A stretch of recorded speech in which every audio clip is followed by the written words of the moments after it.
আসসালামু আলাইকুম, সবাইকে শুভেচ্ছা জানিয়ে শুরু করছি ২১শে টেলিভিশনের নিয়মিত আয়োজন কিশোর কিশোরীদের সংবাদ ভিত্তিক অনুষ্ঠান মুক্ত খবর। স্বাগত জানাচ্ছি সাহারা সাইদ অর্কিড। মুক্ত খবর বাংলাদেশে প্রথম শিশু কিশোরদের একমাত্র সংবাদ ভিত্তিক সাপ্তাহিক অনুষ্ঠান।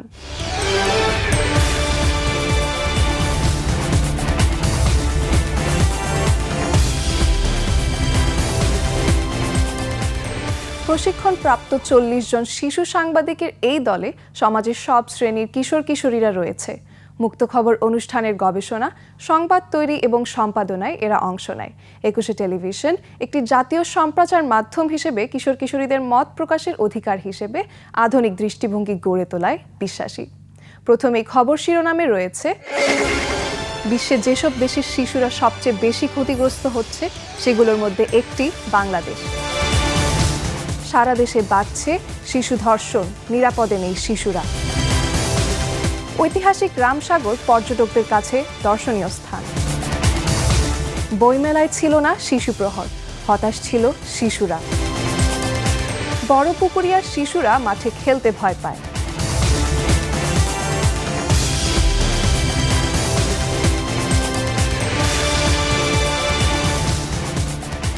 এবার বিস্তারিত।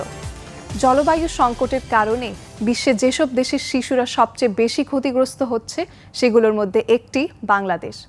তাপপ্রবাহ, ঘূর্ণিঝড় ও বন্যার মতো জলবায়ুজনিত সমস্যার কারণে অনেক শিশু ৮ সপ্তাহ পর্যন্ত লেখাপড়া করতে পারে না। জাতিসংঘের শিশু তহবিল ইউনিসেফের এক বিশ্লেষণে এই চিত্র উঠে এসেছে। বিস্তারিত রিপোর্ট করছেন হাবিবা আক্তার মারিয়া।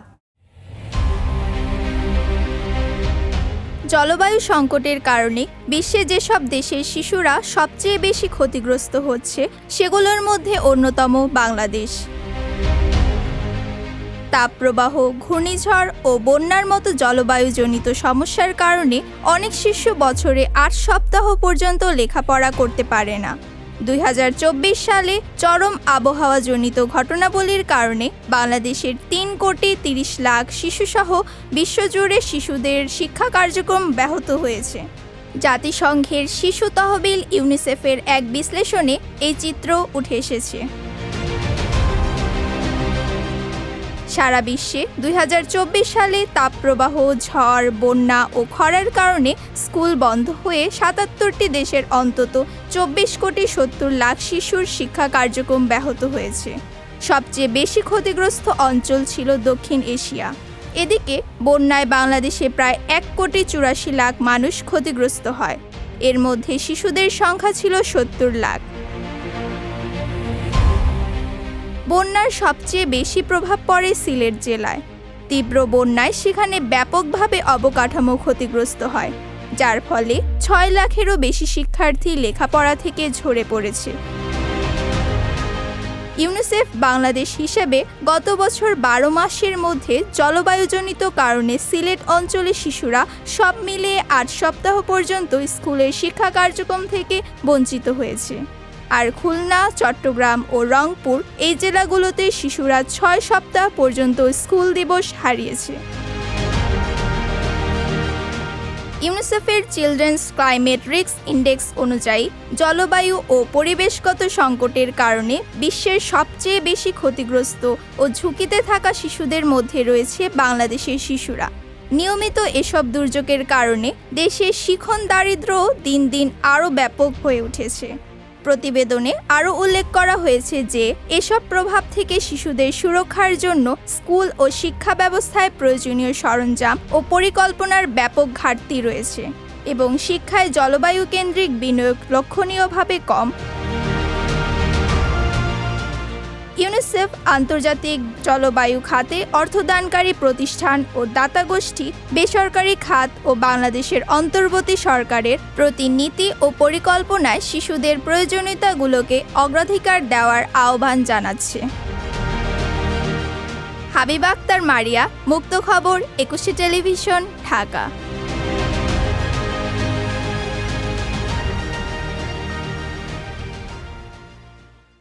মাগুরায় শিশু ধর্ষণের ঘটনা নিয়ে ব্যাপক আলোচনার মধ্যে ফরিদপুর ও পটুয়াখালীতে আরও 2 শিশু ধর্ষণের শিকার হয়েছে। বাংলাদেশের বিভিন্ন জেলায় শিশু ধর্ষণের ঘটনায় রাজু ভাস্কর্যের সামনে বিক্ষোভ করেছে ঢাকা বিশ্ববিদ্যালয়ের ছাত্রছাত্রীরা। বিস্তারিত আকসার আক্তার অথয়ের মুক্ত খবর ডেস্ক রিপোর্টে। ফরিদপুরে সদর উপজেলায় কানাইপুর ইউনিয়নের হোগলাকান্দি গ্রামে সাইকেলে করে ঘোরানোর প্রলোভন দেখিয়ে বাড়ির অদূরে এক বাগানে নিয়ে 5 বছরের শিশুকে ধর্ষণ করে। মেয়েটির চিৎকারে স্থানীয় লোকজন কিশোরকে ধরে পুলিশে খবর দেয়। এই ঘটনা মামলার প্রস্তুতি চলছে বলে জানিয়েছেন পুলিশ। আহত শিশুটিকে ফরিদপুর মেডিকেল কলেজ হাসপাতালের ওয়ান স্টপ ক্রাইসিস সেন্টারে ভর্তি করা হয়েছে। পটুয়াখালী কলাপাড়ায় 10 বছরের এক শিশুকে ধর্ষণের অভিযোগে এসান মিধা ওরফে গেদু নামের এক বৃদ্ধ ব্যক্তিকে আটক করেছে পুলিশ। তার বয়স 66 বছর। তিনি বড়ই খাওয়ার প্রলোভন দেখিয়ে মেয়েটিকে নির্যাতন করে। ঘটনা জানার পর মেয়েটির মা কলাপাড়া থানায় অভিযোগ দায়ের করেন। পরে মামলা হলে বৃদ্ধ গেদু মিয়াকে গ্রেপ্তার করে আদালতে পাঠানো হয় বলে জানিয়েছেন কলাপাড়া থানার ভারপ্রাপ্ত কর্মকর্তা। এদিকে বিভিন্ন জেলায় শিশু ধর্ষণের ঘটনায় ধর্ষকদের বিচারের দাবিতে রাজু ভাস্কর্যের সামনে বিক্ষোভ করেছে ঢাকা বিশ্ববিদ্যালয়ের ছাত্রছাত্রীরা। এ সময় শিক্ষার্থীরা বলেন, ধর্ষক নামক নরপশুদের সর্বোচ্চ শাস্তি না পাওয়া পর্যন্ত আন্দোলন করবেন তারা। আমি আজকে নারী হিসেবে আমি আজকে নিরাপদ নয়। আমি বাইরে হওয়ার আগে চিন্তা করি আজকে যদি আমি আসিয়ার মতো অবস্থা হইতে পারি। ধর্ষকের কিচ্ছু হয় না। ধর্ষক পৃথিবীর সবথেকে জঘন্যতম একটা অপরাধ। আমাদের বাংলাদেশের নারীদের নিরাপত্তা একেবারে জিরো। আমাদের রাস্তাঘাটে চলা থেকে শুরু করে গ্রামে গঞ্জে ইভেন ঘরেও মেয়েরা এখন নিরাপদ না। তা আমরা চাই, আমরা এই অবস্থান নিয়েছি, আমরা চাই যে আসিয়ার যাদের ধর্ষণকারীদের শাস্তি হোক। শিক্ষার্থীরা আরও বলেন, ধর্ষকদের সর্বোচ্চ শাস্তি ফাঁসি। আমরা অবশ্যই একটা কার্যকরী একটা আইন চাই যেখানে ধর্ষকদের ফাঁসি হবে। সব ধর্ষককে ধরে ধরে প্রকাশ্যে ফাঁসিতে ঝোলানো।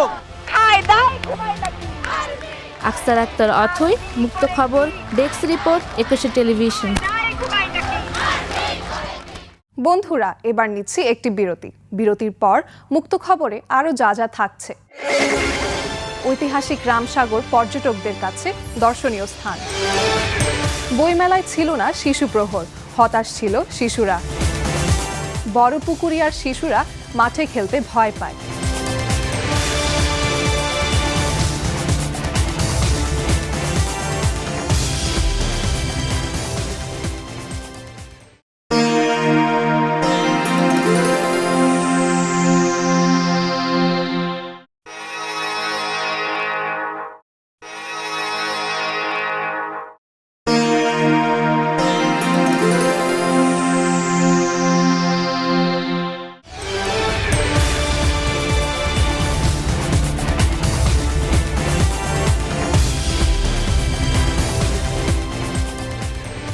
বিরতির পর স্বাগত জানাচ্ছি শিশু কিশোরদের সংবাদ ভিত্তিক অনুষ্ঠান মুক্ত খবরে।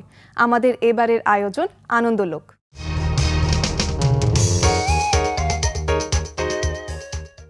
মানুষের জীবনের সাথে সাগর কতভাবেই না জড়িয়ে রয়েছে, কিন্তু আজ বলবো এমন এক সাগরের কথা যে সাগর অলৌকিক সাগর থেকে কম কিছু না।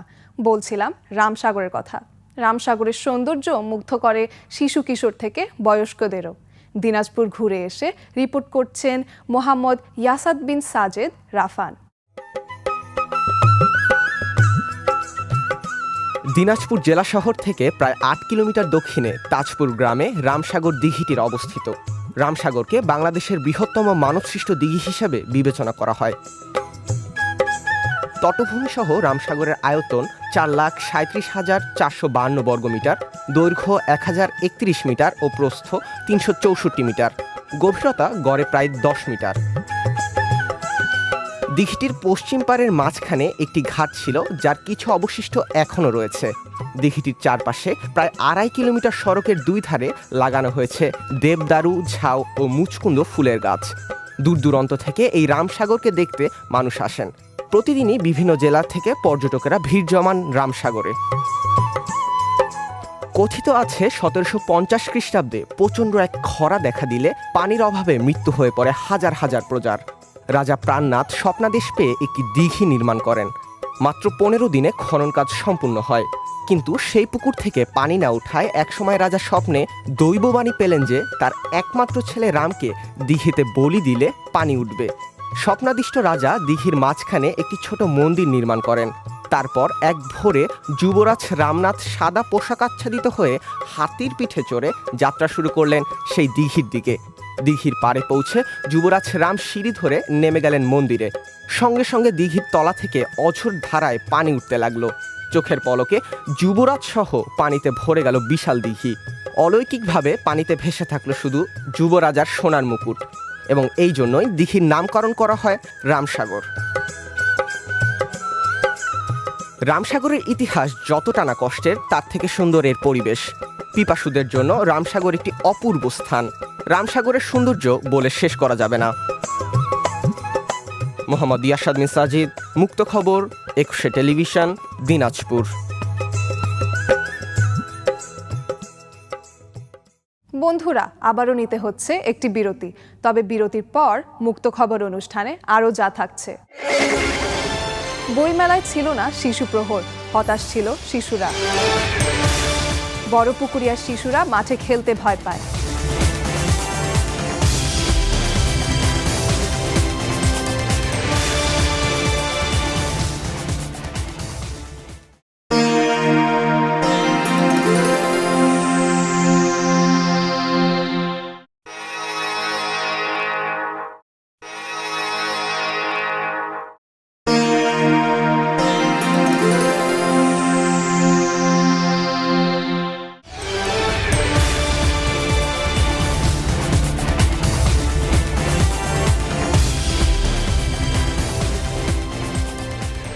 বিরতির পর আবারও স্বাগত জানাচ্ছি শিশু কিশোরদের সংবাদ ভিত্তিক অনুষ্ঠান মুক্ত খবরে।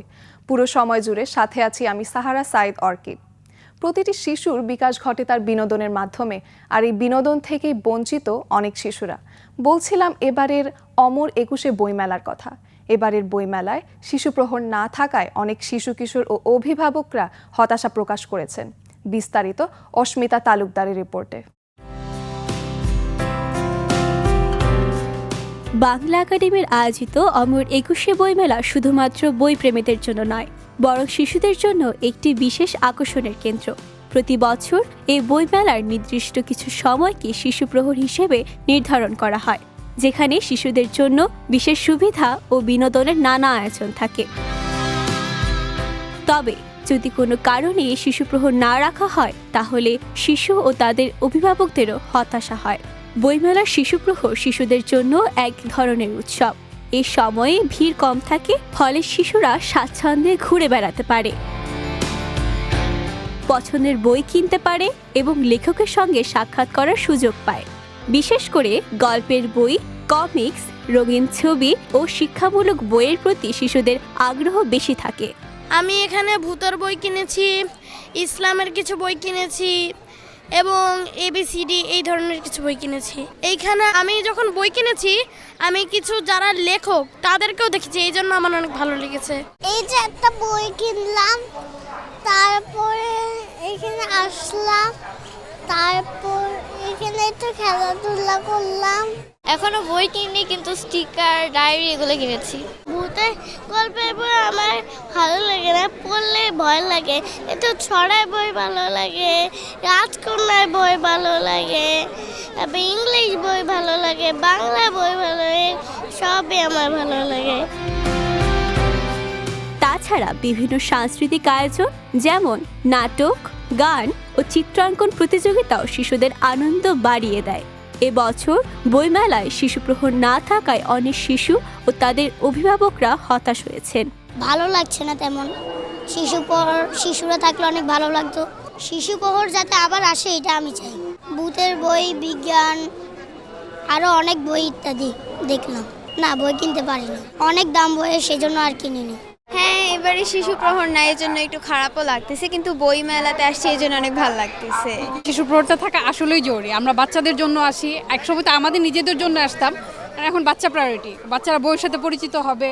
তো এবার দেখুন প্রকাশনীও কম, বাচ্চাদের বইও কম, এবং এই শিশু প্রহরটাও নাই। এটা থাকা জরুরি ছিল এবং ওরা এই ব্যাপারটাকে এনজয় করে।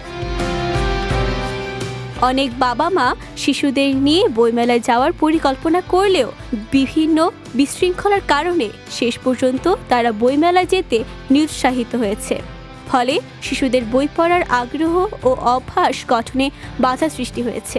আজকের শিশু আগামীর ভবিষ্যৎ, এভাবে যদি ভাবি তাহলে এটা আমাদের খুবই স্যাড, দুঃখজনক আর কি। শিশু প্রহর থাকা উচিত। শিশুদের বই পড়ার প্রতি আগ্রহ বাড়ানোর জন্য বইমেলায় শিশু প্রহর থাকা অত্যন্ত গুরুত্বপূর্ণ।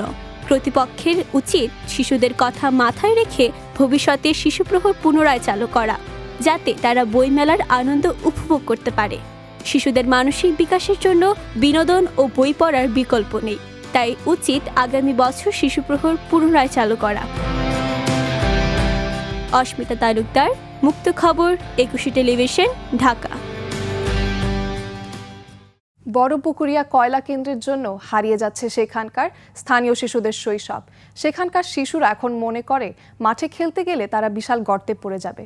এই শঙ্কায় এখন বড়পুকুরিয়া কয়লা কেন্দ্রের স্থানীয় শিশুদের দিন কাটছে। বিস্তারিত জানাচ্ছে ফাহিম রহমানের রিপোর্টে। বাংলাদেশের অন্যতম কয়লা উত্তোলন কেন্দ্র বড়পুকুরিয়া কয়লা কেন্দ্র। দিনাজপুর থেকে বড়পুকুরিয়া কয়লা কেন্দ্রের দূরত্ব 44.8 কিলোমিটার। অন্যদের জন্য বড়পুকুরিয়া কয়লা কেন্দ্র সুসংবাদ আনলেও সেখানকার স্থানীয় শিশুদের জন্য নিয়ে এসেছে দুঃসংবাদ। শুধু তাই নয়, বড়পুকুরিয়াতে কয়লা উত্তোলনের জন্য ব্যবহার করা হয় ডিনামাইন। এই ডিনামাইন বিস্ফোরণে এক ধরনের কম্পন তৈরি হয়, যার জন্য স্থানীয় বাসিন্দাদের ঘরবাড়িতে ফাটল দেখা দিচ্ছে। এই ফাটলের জন্য আতঙ্কিত স্থানীয় গ্রামবাসী, বয়স্ক থেকে শিশুরা। বসবাসের অযোগ্য হয়ে পড়েছে গ্রামগুলো। বাড়িঘর ফাটছে, ঘর মানে কখনো কখনো কাঁপি ওঠে, ঘর মানে টিসতে যায় না, ঘর থেকে বাইরের দরকার নাই। আমরা তো এই যে সারা রাত ধরে কখনো বসে থাকি, কখনো বাইরে আসি, সেলফেলে নিয়ে বসে থাকি, ঘুমানো হয় না। এই যে ঘর বাড়ি ফাটি গেছে, থাকি কিভাবে, আইতো সুতুলে ভয় নাগে, মানে করে গাঁৱত ভাঙি পড়ি মারা যাচ্ছি, শৈল পৈল ধরি, মানে এই ঘর শৈল ও ঘর শৈল ও ঘর শৈল। সব ঘরতে তো মনে করো বেটারা থাকে, বউ বেটা নাতি পুতি সবাই থাকি, তো একটা ভয় নাই। তখন মনে করো একটা বোম দেয় ভেতরে, তখন কাঁপি ওঠে, মানে খাট শুদ্ধে। রাতে ঘুমাইতে পারি না, পড়াশোনার অসুবিধা হয়। তারপর ওই যে খেলার মাঠ নাই, ঘর বাড়ি ফেটে গেছে, তারপর কখন রাতে ঘুমাইতে পারি না ঠিকমতো, যে কখন কি হবে, ধসে পড়বে। তারপরে আমাদের সমাজে মাদকমুক্ত থাকবে, নিউ জেনারেশন মাদকমুক্ত থাকবে, সেটাও থাকতে পারি না। মাদকমুক্ত থাকার বিকল্প হচ্ছে খেলাধুলা, সেই খেলাধুলার কোনো মাঠঘাট নাই।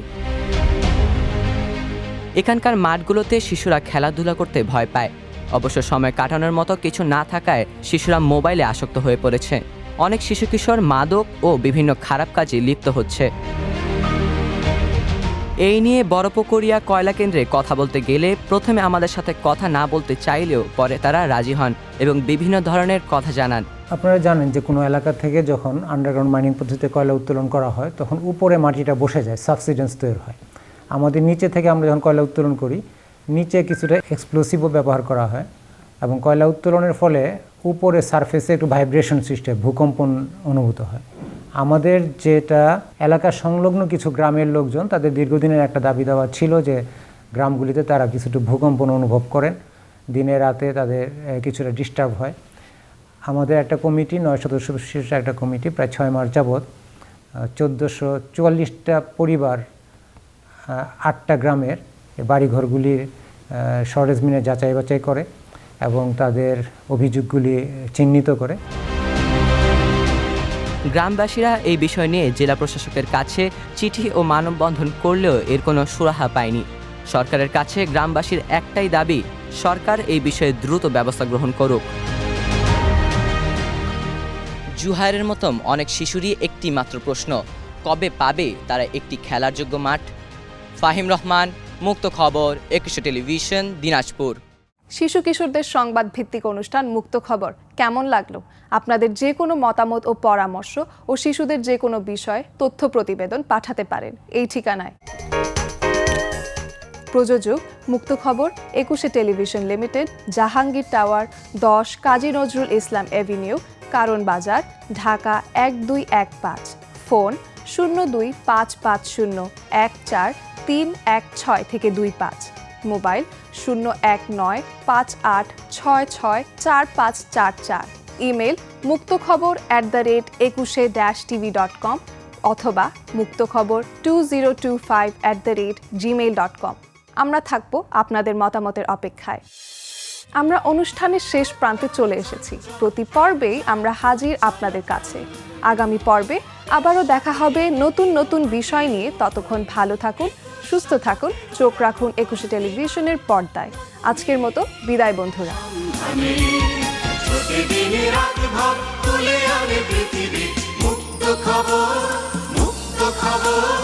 মুক্ত খবর